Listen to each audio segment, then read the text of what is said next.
De mon point de vue, je n'ai eu aucun... Il n'y a rien qui m'a... Moi, j'ai eu peur, tout au contraire. Il y a deux éléments qui m'ont frappé. C'est que j'étais de l'angle où il y avait la pression de l'omoplata. Et ensuite, quand Benjamin a vu qu'il était à la fin de son mouvement de hanche, il a ramené la main qui a appuyé dessus. Et c'était vraiment bizarre. Alors, après, je pense qu'il est super lax, et qu'il n'était pas prêt de taper. Je ne sais pas du tout. Mais en tout cas, ce qui a fait réagir l'arbitre, c'est ce qu'on appelle le verbal tap. Il a crié et il dit qu'il criait parce que... J'ai écouté la conversation entre l'arbitre et lui. Il dit qu'il criait parce qu'il faisait un effort. L'arbitre considère qu'il a crié, donc c'est un verbal tap et fin de la discussion, fin du vous savez ce que je pense des décisions de l'arbitre.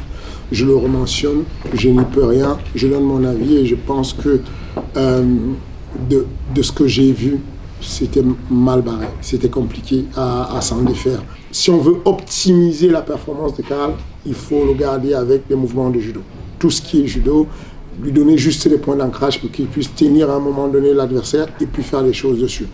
Donc voilà, et puis Michael Lebou, pareil, il a fait ce qu'il savait faire, mais avec un peu moins de... légèrement, mais je suis là derrière le micro en train de vous raconter ça, parce que vous me demandez une analyse à chaud, mais je suis incapable de faire les 1/10 de ce qu'ils ont fait. C'est que personnellement, je suis incapable de faire ça. Pour moi, physiquement parlant, ce sont des monstres au-dessus de moi.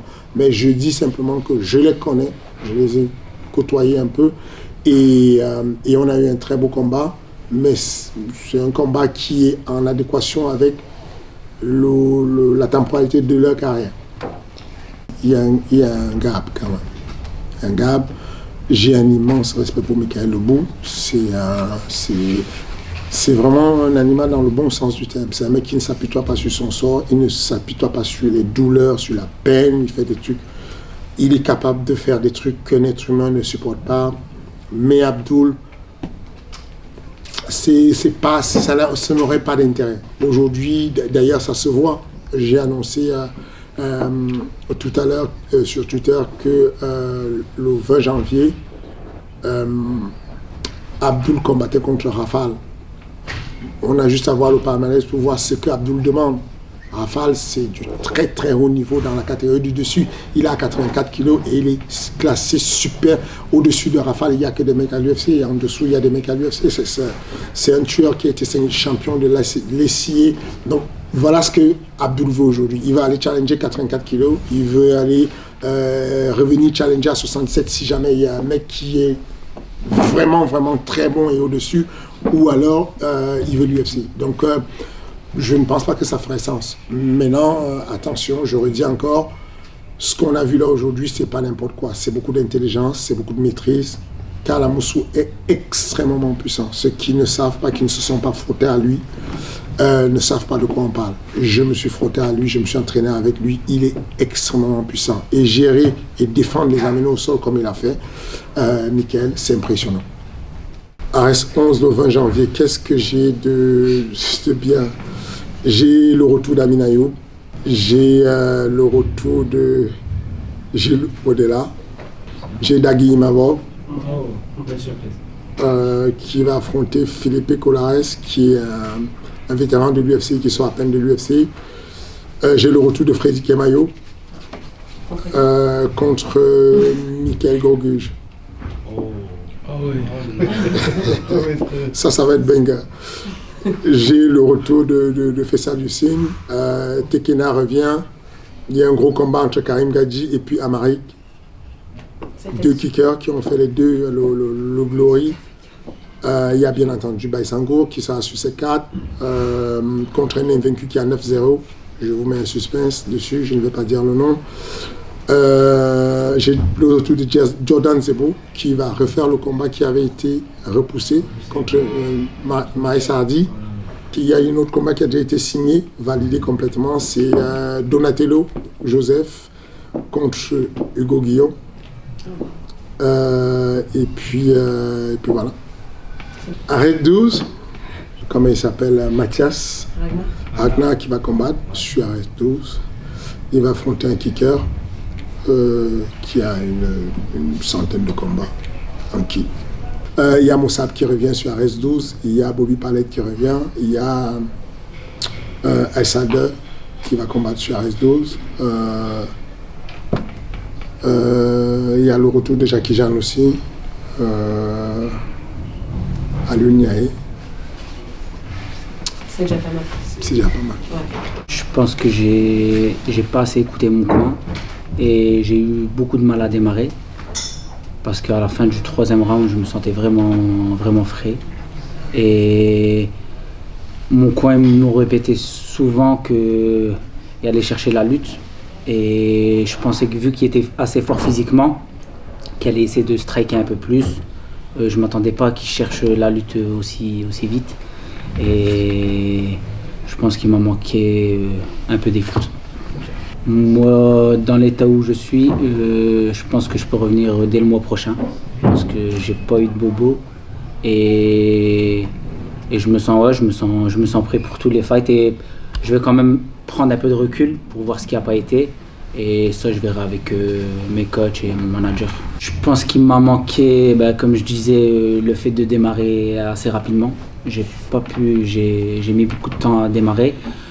Sur les amener au sol, j'étais vraiment à l'aise. Je me sentais pas en danger. C'est pour ça que je me relevais pas forcément ou je travaillais pas, je me laissais ramener. Mais je pense que c'était pas mon vrai niveau et que vu l'état dans lequel je suis sorti, j'aurais pu vous montrer beaucoup plus de choses et j'ai pas pu le faire. Et que dans 2 jours, je suis plus d'ado. La première des premières, vraiment, pour faire un beau combat, il faut être 2. Il n'y a pas d'animosité malsaine entre Karl et moi. Et je demande quoi qu'il arrive, quoi qu'il se passe, du respect pour Karl. Et maintenant, je ne boude pas mon plaisir. Je suis archi content d'avoir gagné et je vous laisse me poser des questions. Pour moi, sincèrement, Karl, en dessous d'Abdullah à 77 au RS, c'est même meilleur que Pépi. Sincèrement, je pense sincèrement que Karl était, après Abdul, le meilleur dans la catégorie des 77 du RS. C'était aussi pour le taquiner que je disais à chaque fois que je n'avais pas cherché la très haute performance, mais c'est un gros défi, car ceux qui pensent que Karl il a perdu contre Abdul, c'était assez facile pour Abdul, entre guillemets, mais Karl, c'est un gros combattant. Ceux qui connaissent le MMA savent que Karl, c'est un gros morceau dans le MMA, et pour tous ceux qui pensent qu'il est éteint, allez l'affronter. Après, moi, j'ai l'habitude dans ma carrière. Aujourd'hui, on va dire quoi? On va pas dire le bout, c'est un grand le bout, on va dire ouais, Karl, c'était un petit Karl ce soir. C'est toute ma carrière, c'est ça. J'ai gagné des gros combattants. Dès que je gagnais, c'était l'autre qui était faible. Dès que je perdais, c'était moi qui étais mauvais. C'est toujours quoi pareil. Mais non, donc tout ça pour dire qu'aujourd'hui, il n'y a pas de challenge. Et j'espère que ce soir, j'ai été à la hauteur des exigences, ou du moins de ce qu'ils attendaient de moi. J'espère que le public a été satisfait de la hype qu'on a construite autour de ce combat. Et voilà, aujourd'hui, j'ai juste envie de prendre des vacances. Si j'ai le bonus, je partirai plus longtemps. Si j'ai pas le bonus, je partirai moins longtemps. Il y a aucun Fight of the Night, donc tu ne l'as pas. Mais non, je suis triste. Je suis triste. Mais très satisfait d'avoir gagné, devant mon public sur Paris, très satisfait d'avoir clôturé cette année sur une victoire. Tous les indicateurs étaient ouverts, j'étais bien et j'ai gagné, je suis content, très heureux. J'ai affronté un gros nom à mon palmarès et voilà, j'ai écrit mon histoire encore ce soir et pour l'instant je ne sais pas s'il y a un point final ou pas, mais je m'interdis rien, mais en même temps je me pas de pression, pas de défi, je kiffe ma vie. Personnellement, j'avais envie de l'affronter. J'avais moi envie personnellement de l'affronter, me challenger face à lui. Donc en vrai, c'est ça qui m'a fait retourner à l'entraînement sérieusement. Moi, je travaille à côté, j'ai un gros volume horaire. Quand j'accepte un combat, c'est 3 mois, je fais rien. C'est entraînement, travail et il n'y a pas de vie à côté. Donc voilà, c'est plus ça. Même si on a des belles primes et tout, je vous assure que le sacrifice du temps, il n'y a pas pire. Et ça n'a pas de prix. Même si vous êtes extrêmement bien payé, ça n'a pas de prix, le sacrifice du temps, parce que c'est du temps que vous passez pas avec votre famille, vos amis. On ne se rend pas compte des coulisses derrière ce qu'il y a, et c'est pour ça que je demande du respect pour Karl ce soir, parce que malheureusement, il ne pourra même pas se consoler avec la victoire. Mais c'est dur une préparation physique quand c'est pris au sérieux. Et effectivement, ce soir, moi, je suis content, j'ai gagné et tout. Mais voilà, après, vous dire pour la suite, je ne sais pas. Et c'est pas une ceinture qui va faire que je peux changer d'avis comme ça. Laissez-moi kiffer, et après, on verra. J'ai kiffé, c'était cool. C'est cool, c'était une bonne guerre. J'avais besoin de ça, j'en avais envie. J'avais envie qu'on se fasse comme je l'avais dit avant le combat, en fait, qu'on se fasse une bonne bagarre et qu'il soit dans le respect. Et en fait, il y a quelques temps, je voulais pas affronter Mika parce que le rapport était vraiment pas bon. Et ça aurait fait un combat plein de mauvaises intentions. Et vous regardez ce qui s'est passé au début du 3e round. Je pense que tout le monde a trouvé ça beau en fait. Où on appelle la foule, on se check. Moi j'ai jamais fait ça dans un combat. J'ai 40 combats, j'ai jamais checké un mec, pris dans les bras, dire viens on se fait la guerre. Et c'est pas on se check pour dire en fait pour lever le drapeau blanc et en signe de non-agression. Au contraire, c'est viens on se massacre. Et moi j'ai trouvé ça génial et finir là-dessus, c'est beau pour moi. Alors je sais pas on va me poser la question, j'anticipe, je sais pas quelle sera la suite.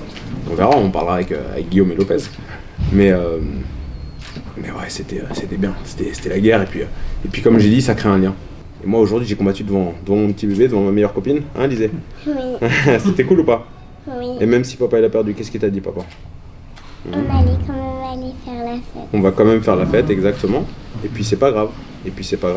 L'important c'est d'avoir fait un beau combat et d'avoir tout donné. Et c'est ce que je te dis toujours, et c'est l'exemple que je veux donner à ma fille. Et pour moi c'était un honneur de combattre devant elle. J'ai eu envie de combattre devant mon bébé, parce que ça fait longtemps qu'elle me le demande. Ça fait longtemps qu'elle est fière de son papa et que j'ai pensé qu'aujourd'hui elle était prête pour voir son papa combattre. C'est un des derniers combats, c'est sans aucun doute. Et je voulais pas prendre ma retraite sans que mon bébé assiste à un combat de ma part. C'était impossible. En fait, elle se souviendra de ça toute sa vie. C'est pour ça que j'ai voulu que malgré la défaite, elle vienne dans la cage, qu'elle puisse se faire applaudir par le public. Parce que est-ce qu'on va oublier ça, Lisée? Non, jamais. Jamais, hein. Tu t'en souviendras, tu vois. Et puis c'est ça qu'il faut retenir en fait. C'est la beauté du sport. Et j'ai 17 ans de carrière. Et à ce jour, c'est moi le papa des welterweight en France. Même si j'ai perdu. Je suis le seul Français à avoir atteint la 24e place mondiale en welterweight. Il faut pas oublier les accomplissements. Et on parle tout le temps d'Abdoul, t'as perdu contre Abdoul, tu t'es fait défoncer par Abdoul. Comme si c'était la honte. Mais pourquoi c'est la honte? Abdoul c'est le numéro 1 aujourd'hui. C'est pas la honte, il est super fort. Et il a 10 ans de moins que moi. Et je suis encore là 17 ans après. Encore là à performer. Et ça montre que je suis encore dans le top, malgré tout, malgré la défaite. Et c'est super important, en fait c'est super important. Et voilà, je pense que j'ai bien résumé, j'ai fait un petit peu long, mais je suis bavard. Et puis je suis surtout content d'avoir pu faire ce combat et content d'avoir pu le faire dans la plus grande ligue de MMA en France, qui fait vraiment des combats exceptionnels.